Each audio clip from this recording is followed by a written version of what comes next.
nama gue Dana, pekerjaan gue jual ikan gabus hias. Kalau menurut gue secara pribadi, karena gue pemuda Karang Taruna, masih relate.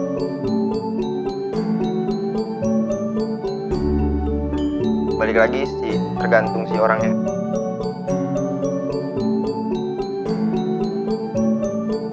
Gue pernah dituduh melencengkan anggaran dana 17-an.